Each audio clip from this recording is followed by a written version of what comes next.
ಸ್ನೇಹಿತರೆ, ಕನ್ನಡ ವಿಕೆ ಚಾನಲ್ನ ಮತ್ತೊಂದು ವಿಡಿಯೋಗೆ ತಮಗೆಲ್ಲ ಸ್ವಾಗತ.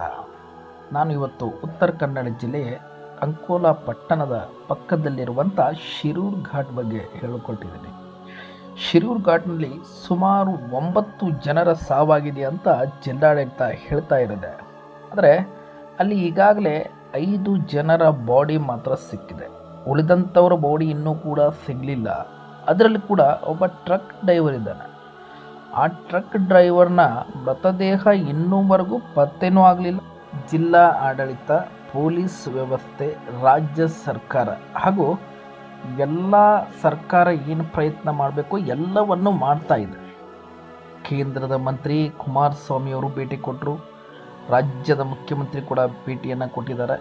ಇನ್ನಿತರ ಶಾಸಕರು, ಮಾಜಿ ಶಾಸಕರು, ಹಾಲಿ ಶಾಸಕರು, BJPಯ ರಾಜ್ಯದ ಅಧ್ಯಕ್ಷ ವಿಜೇಂದ್ರ ಕೂಡ ಇಲ್ಲಿ ಬಂದು ಭೇಟಿ ಆಗಿದ್ದಾರೆ.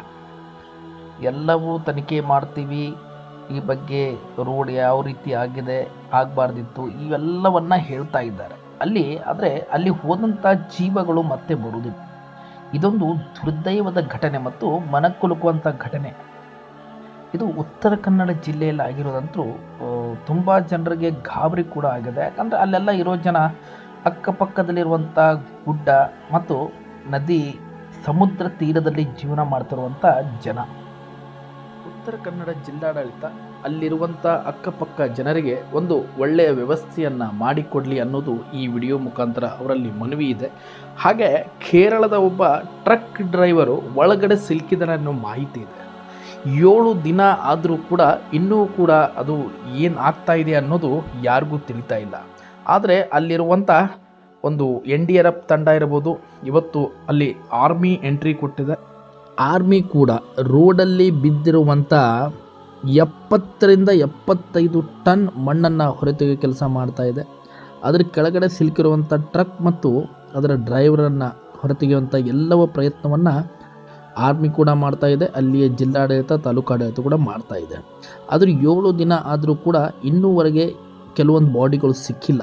ಇದು ಒಂದು ದುರ್ದೈವದ ಘಟನೆ ಅಂತಾನೆ ಹೇಳ್ಬೋದು. ಆ ಕೇರಳದ ಒಬ್ಬ ಚಾಲಕ ಏನೋ ನಾಪತ್ತೆ ಆಗಿದ್ದಾನೆ. ಅವನ ಫೋನ್ ರಿಂಗ್ ಆಗ್ತಾ ಇದೆ, ಆದರೆ ಅದು ಎಲ್ಲಿ ಅಂತ ಇನ್ನೂವರೆಗೆ ಯಾರಿಗೂ ಪತ್ತೆ ಹಚ್ಚೋಕ್ಕಾಗಲಿಲ್ಲ. ಈ ತನಿಖೆ ಮಾಡಿರುವಂಥ, ಹುಡುಕುತ್ತಿರುವಂಥ ಸರ್ಕಾರದ ಒಂದು ಕಾರ್ಮಿಕರಿಗಾಗಲಿ, ಯಾರಿಗೂ ಆಗಲಿ, NDRF ತಂಡಕ್ಕಾಗಲಿ ಅದು ಎಲ್ಲಿ ಇದೆ ಅನ್ನೋದು ಗೊತ್ತಾಗ್ತಾ ಇಲ್ಲ.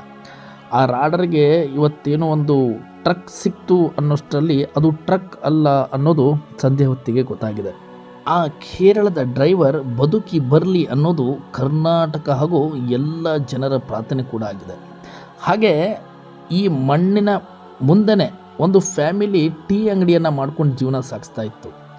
ಆ ಟೀ ಅಂಗಡಿಯ ಒಂದು ತಂದೆ, ತಾಯಿ, 2 ಮಕ್ಕಳು ಕೂಡ ಈ ಮಣ್ಣಿನ ಅಡಿ ಸಿಲುಕಿ ಜೀವವನ್ನು ತೆತ್ತಿದ್ದಾರೆ. ಇದು ಅಲ್ಲಿರುವಂಥ ಎಲ್ಲರ ಒಂದು ಮನಕುಲುಕುವಂಥ ಘಟನೆ ಮೊನ್ನೆ ಆಗಿತ್ತು. ಇನ್ನೊಂದು ಘಟನೆ ಅಂದರೆ, ಅಲ್ಲಿ ಒಂದು ತಂದೆ ಇಲ್ಲದಿರುವಂಥ ಒಬ್ಬ ಮಗ ಕೆಲಸಕ್ಕೆ ಹೋಗಿರ್ತಾನೆ. ಬರೋ ಅಷ್ಟರಿಗೆ ಅವನ ಜೊತೆಗಿರುವಂಥವ್ರ ತಾಯಿನೇ ಇರೋದಿಲ್ಲ. 10 ನಿಮಿಷದ ಮುಂದೆ ಬೇಗ ಬಾ ಮಗನೇ ಊಟ ಮಾಡುವಂತೆ ಅಂತ ಹೇಳಿದಂಥ ತಾಯಿ ಸಿಗಲೇ ಇಲ್ಲ. ಏನೋ ಒಂದು ಮಣ್ಣಿನ ಅಡಿ ಸಿಲುಕಿದಂಥ ತಾಯಿ ಬರ್ಬೋದು ಅಂತ ಕಾದ ಯುವಕನಿಗೆ ಕೊನೆಯಾಗಿ ಸಿಕ್ಕಿರೋದು ತಾಯಿಯ ಸೀರೆ ಮಾತ್ರ. ಆ ಯುವಕನ ಆ ಪರಿಸ್ಥಿತಿಯನ್ನು ನೋಡಿದ್ರೂ ಎಂಥವರ ಮನ ಕೂಡ ಒಂಥರ ಬೇಜಾರಾಗಿ ಕಣ್ಣಲ್ಲಿ ನೀರು ಬರುತ್ತೆ. ಆ ಥರ ಆ ಸಿಚುವೇಶನ್ ಇತ್ತು. ಈ ರೀತಿ ಈ ಮಣ್ಣು ಸುಮಾರು 9ರಿಂದ 10 ಜನ ಸಾವಿಗೆ ಆಹುತಿಯಾಗಿದೆ ಅನ್ನೋದು ಒಂದು ಪ್ರಾಥಮಿಕ ತನಿಖೆ ಕೂಡ ಹೌದು. ಅಲ್ಲಿ ಎಷ್ಟು ಜನ ಟ್ರಕ್ಗಳಿದ್ವೋ ಅದು ಯಾರಿಗೂ ಕೂಡ ಅಷ್ಟು ಸರಿಯಾಗಿ ಮಾಹಿತಿ ಇಲ್ಲ. ಇಲ್ಲಿ ಒಂದು ಸಮಾಧಾನ ಸಂಗತಿ ಅಂದರೆ, ಯಾರೂ ಕೂಡ ರಾಜಕಾರಣ ಮಾಡ್ತಾ ಇಲ್ಲ, ಅಂದರೆ ರಾಜಕಾರಣದ ಬಗ್ಗೆ ಮಾತಾಡ್ತಾ ಇಲ್ಲ. ಜಿಲ್ಲಾಡಳಿತ ಮತ್ತು ಎಲ್ಲ ರಾಜಕಾರಣಿಗಳು ಸೇರಿ ಇಂಥ ಪರಿಸ್ಥಿತಿಯಲ್ಲಿ ಒಗ್ಗಟ್ಟಾಗಿ ಕೆಲಸಗಳನ್ನು ಮಾಡ್ತಾ ಇದ್ದಾರೆ. ಇದು ಕೂಡ ಒಂದು ಉತ್ತರ ಕನ್ನಡ ಜಿಲ್ಲೆಗೆ, ಜನತೆಗೆ ಒಂದು ನೆಮ್ಮದಿ ಅನ್ಬೋದು. ಹಾಗೆ ಇಲ್ಲಿ ಒಂದು ನಾಯಿ ಕೂಡ ಇತ್ತು, ಆದರೆ ಇದು ಹೋಟೆಲ್ ಮಾಲೀಕರ ನಾಯಿ ಕೂಡ ಇವತ್ತು ಒಂದು ರೋದನೆಯನ್ನು ಅಲ್ಲಿ ಮಾಡ್ತಾ ಇದೆ. ಮಾಲೀಕರನ್ನು ಕಳೆದುಕೊಂಡು ಹುಡುಕಾಡ್ತಾ ಒಂದು ರೋದನೆಯನ್ನು ಮಾಡ್ತಾ ಇದೆ. ಹಾಗೆ ಈಗ ಇಲ್ಲಿ ತೀರಿ ಹೋದಂಥವರಿಗೆ ನಾವು ಅವರ ಆತ್ಮಕ್ಕೆ ಶಾಂತಿ ಸಿಗಲಿ, ಹಾಗೆ ಮಣ್ಣಿನ ಅಡಿಯಲ್ಲಿ ಯಾರು ಸಿಲ್ಕೊಂಡಿದ್ದಾರೋ ಅವರಿಗೆ ಪರಮಾತ್ಮ ಬದುಕಿರುವಂಥ ಶಕ್ತಿ ಕೊಡಲಿ, ಏನೋ ಪವಾಡ ಆಗಲಿ, ಅವರು ಬದುಕಿ ಬರಲಿ ಅನ್ನೋದು ನಿಮ್ಮೆಲ್ಲರ ಆಸೆ.